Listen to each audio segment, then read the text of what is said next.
अच्छे अच्छे खिलाड़ियों को आईपीएल की नीलामी सबक सिखा देती है और अच्छों को नीचे गिराकर ऊपर चढ़ा देती है, करोड़पति बना देती है। और ऐसा ही कुछ इन 10 भारतीय खिलाड़ियों के साथ होने वाला है। नमस्कार दोस्तों, मैं यश तिवारी, आप देख रहे हैं माय क्रिकेट प्रोडक्शन। और आज इस वीडियो में ऐसे 10 भारतीय खिलाड़ियों के नाम बताएंगे जो कि आईपीएल के मेगा ऑप्शन में नहीं बिकेंगे। एंड तक वीडियो को देखिए। आईपीएल 2022 के फैन है तो वीडियो को लाइक कीजिए, लाइक का बटन नीचे है, जबरे वाली फैनगिरी लाइक के बटन पर दिखाइए। अभी तक वीडियो को लाइक नहीं किया और चैनल को सब्सक्राइब नहीं किया तो आईपीएल के ऐसी तमाम अपडेट्स न्यूज के लिए चैनल को सब्सक्राइब कर बेल आइकन दबाइए। चलिए भाई, शुरुआत करते हैं इस लिस्ट की पहले खिलाड़ी से। तो इस पूरी लिस्ट में नंबर 1 पर पहले स्थान पर जिस खिलाड़ी का नाम है वो है केदार जाधव। जी हाँ दोस्तों, केदार जाधव के लिए जोरदार तालियां होनी चाहिए। लाइक से स्वागत कीजिए इनका, क्योंकि इस लिस्ट में सबसे ऊपर इनका नाम होगा। सनराइजर्स हैदराबाद की तरफ से इस समय खेल रहे थे केदार जाधव, हालांकि रिटेन नहीं हुए हैं, लेकिन जब से चेन्नई का साथ छोड़ा है और चेन्नई ने जब से इन्हें बाहर किया है तब से इनकी परिस्थिति कुछ ऐसी और हो भी क्यों ना, इन्होंने अपने हाथों से ये दिन अपने लिए लेकर आए हैं। लगातार डोमेस्टिक क्रिकेट से दूर रहते हैं, खेलते हैं नहीं डोमेस्टिक क्रिकेट में और फॉर्म दिखता नहीं है। एसआरएच में भी प्लेइंग 11 में जगह नहीं बन पा रही थी इनकी। जाहिर है टीम अगर किसी को प्लेइंग 11 में नहीं खिला रही है तो समझ लीजिए कि ऑफ द फील्ड भी इनके पास फॉर्म नहीं है। तो फॉर्म नहीं है, एक्सपीरियंस पिछले 4 सालों से कुछ रहा नहीं। जब से भारत से बाहर हुआ ऐसा लग रहा है डिप्रेशन में आ गए हैं। रिकॉर्ड्स बेशक कैसे भी हो, चेन्नई की तरफ से प्राइम प्लेयर रहे हो, भारतीय क्रिकेट खेला हो, लेकिन सच्चाई ये है कि इस बार इन्हें खरीदार नहीं मिलेगा। आगे बढ़ते हैं दोस्तों, दूसरे खिलाड़ी जिनका नाम इस लिस्ट में आ रहा है वो है हरभजन सिंह। जी हाँ दोस्तों, भज्जी भी इस लिस्ट में अपनी जगह बना रहे हैं। केकेआर की टीम के हवाले से ये खेल रहे थे पिछले साल। इससे पहले चेन्नई में थे और उससे पहले मुंबई में थे। लेकिन आपको ये बात समझनी पड़ेगी कि जब वो मुंबई वाला साथ छूटा था ना, वहीं से इनका पतन शुरू हो गया था। पतन फॉर्म का नहीं, पतन इनके आईपीएल में बिकने का, क्योंकि फिर वो कीमत इन्हें कभी मिली नहीं जो एक जमाने में 9 करोड़ रुपए की इन्हें मिला करती थी मुंबई इंडियंस की तरफ से। बहुत पैसा इन्होंने कमाया, बहुत नाम कमाया, हालांकि उम्र का तकाजा भी है, फॉर्म का तकाजा भी है। खुद बोल चुके हैं मेंटरशिप करेंगे तो मुश्किल है कि नीलामी में जाएंगे, क्योंकि नीलामी में गए तो बिकेंगे नहीं। फॉर्म, क्लास, आंकड़े, रिकॉर्ड सब आप इनके देख पा रहे होंगे, लेकिन सच्चाई है कि नीलामी में गए तो बिकेंगे नहीं। आगे बढ़ते हैं, तीसरे खिलाड़ी जिनका नाम हमने इस लिस्ट में रखा है वो है कोलकाता नाइट राइडर्स के दिनेश कार्तिक। जी हाँ दोस्तों, बड़ा मुश्किल था इस नाम के बारे में। हमने पहले सोचा और फिर ये जाना कि क्या सचमुच इनकी जगह बनती है, और जी हाँ इनकी जगह बनती है। जी हाँ, ये नहीं बिकेंगे, अनसोल्ड हो जाएंगे ये भी। और इसके कई कारण है। पहली बड़ी चीज की पहले कप्तानी मटेरियल कहे जा रहे थे पर वो अपने आप को साबित नहीं कर पाए।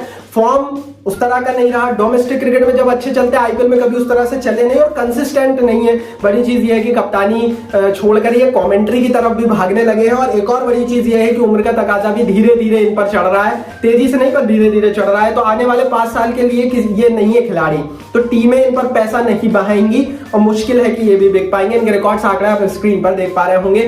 क्या आप चाहते हैं दिनेश कार्तिक बिके? कमेंट बॉक्स में बताइए। आगे बढ़ते हैं, बात करते हैं चौथे खिलाड़ी की, तो वो है जयदेव उनडकट का नाम इस लिस्ट में आ रहा है। राजस्थान रॉयल्स के हवाले से खेलते थे, लेकिन जो परिस्थिति इन्होंने जो कंडीशन इन्होंने खुद के लिए बनाई है वो बिल्कुल भी फेवरेबल नहीं है, क्योंकि बहुत बड़ा लगभग 12 करोड़ रुपए का इनको कॉन्ट्रैक्ट मिला हुआ था और उसके बाद से वो नहीं चले। जब से 12 करोड़ मिले तब से वो कंसिस्टेंसी दिखी नहीं। हाँ, बीच में एक सीजन चल गए फिर नहीं चले, मतलब बहुत ही इनकंसिस्टेंट रहे। अपनी कीमत को कभी भी वो अदा कर नहीं सके और अब परिस्थिति इतनी बुरी होती चली गई कि उस तरह का फॉर्म दिखाई नहीं पाए। अभी रिसेंट आईपीएल में तो कई बार प्लेइंग 11 में जगह भी नहीं बन पाई। तो जाहिर है जयदेव उनडकट का भी शायद ये अंत ही है फॉर्म का, एंड मोस्ट प्रोबेबली ये भी नहीं बिक पाएंगे। पांचवें खिलाड़ी जिनका नाम इस पूरी लिस्ट में हमने रखा है वो है रॉबिन अयूब थप्पा। जी हाँ दोस्तों, रॉबिन थप्पा का भी नाम इस पूरी लिस्ट में है। चेन्नई सुपर किंग्स की टीम की तरफ से खेलते हैं, हालांकि पिछले साल खेले थे 2021 में जो अभी बीता है, और आखिरी कुछ मैचों में फॉर्म भी इन्होंने शो किया था, लेकिन इनके साथ भी उम्र फैक्टर ही जा रहा है। टीमें ऐसे खिलाड़ी पर पैसा नहीं बहाएंगी। हो सकता है टीमें as a secondary backup player इन्हें ले भी ले,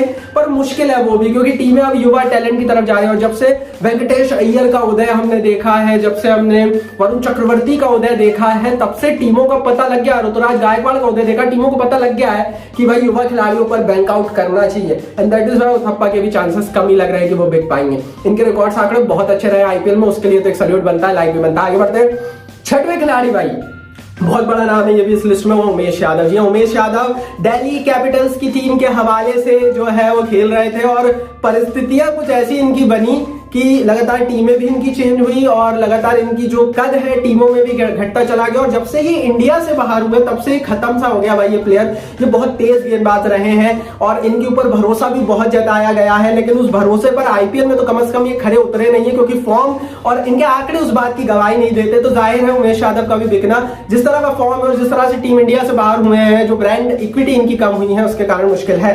साथ में खिलाड़ी दोस्तों जो जिनका नाम इस लिस्ट में हुआ है सरफराज खान, इनको देखा होगा, पहले छोटी हाइट के आए थे, बहुत बड़ा छोटा पैकेट बड़ा धमाका, पंजाब किंग्स की टीम के हवाले से खेल रहे थे पिछले सीजन में।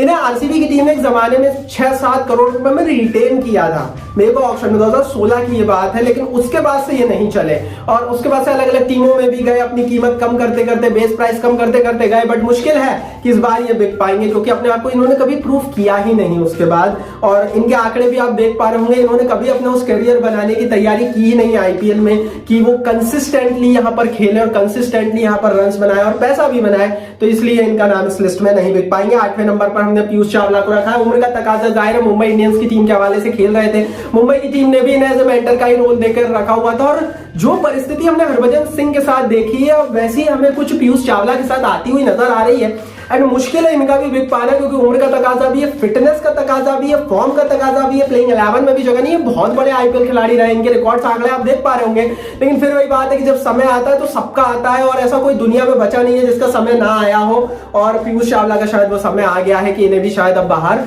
होना पड़ सकता है। आगे बढ़ते हैं। 9वें खिलाड़ी जिन्हें हमने इस लिस्ट में रखा है वो है नवदीप साइनी। दिल पर पत्थर रखकर इस खिलाड़ी का नाम इस लिस्ट में डाला गया है, क्योंकि हो सकता है बिक भी जाए। मैं फिर बोल रहा हूं कि निचले खिलाड़ी जो भी हमने लिस्ट में डाले, हो सकता है 1%, 2%, 5% चांसेस है इनके कि ये बिक भी जाए, पर परिस्थिति आप समझिए नवदीप साइनी के साथ कि भारतीय टीम से जब से इनका विराट का हाथ इनके ऊपर से उठा है, क्योंकि 2 साल पहले तो ये कहा जा रहा था कि नवदीप साइनी इंडिया खेलेंगे, रिटेन होंगे, लेकिन क्योंकि मोहम्मद सिराज एक रिप्लेसमेंट मिल गई रॉयल चैलेंजर्स बेंगलोर की टीम को, और इनका फॉर्म लगातार जाता गया, अब तो टीम इंडिया में भी जगह इनकी बन नहीं रही है। आरसीबी के बाद ऐसा लगता है कि जिस तरह का पैसा इन पर बरसा, उसके बाद से वो भी डिलीवर नहीं कर पाया। जब आप डिलीवर नहीं कर सकते ना, आईपीएल में आपकी जगह नहीं है। ये आईपीएल की कह लेना कि एक रिकॉर्ड बताती है, तारीख बताती है। 10वें खिलाड़ी इस पूरी लिस्ट में मनन वोरा का नाम हमने डाला है। भाई राजस्थान रॉयल्स के हवाले से खेल रहे थे पिछले साल, लेकिन परिस्थिति इनके साथ भी खराब है। आईपीएल में इनकी एक बड़ी अजीब कहानी रही है। हर टीम में गए, शुरुआत में मौका मिल जाता था पंजाब किंग्स की टीम में जब ये खेलते थे, लेकिन उसके बाद हर टीम में 3-4 टीमों में घूमे, कहीं भी इनकी पैर नहीं जम सके, और इसके कारण भी कहीं हम बोल सकते हैं, बट द थिंग इज कि इनका भी बिकना नामुमकिन है। इनके आगे आप देख पा रहे हैं, ये थे 10 खिलाड़ी। अब इनमें से किसे बिकना चाहिए, किसे नहीं, क्यों बिकना चाहिए, क्यों नहीं, यूट्यूब ने कमेंट बॉक्स आपके लिए दिया। अपनी राय कमेंट बॉक्स में लिखकर बताइए, अपनी राय लिखिए भाई कमेंट बॉक्स नीचे। इस वीडियो को लाइक और शेयर जरूर कीजिए, और चैनल को सब्सक्राइब नहीं किया है तो सब्सक्राइब करके बेल आइकन दबाइए।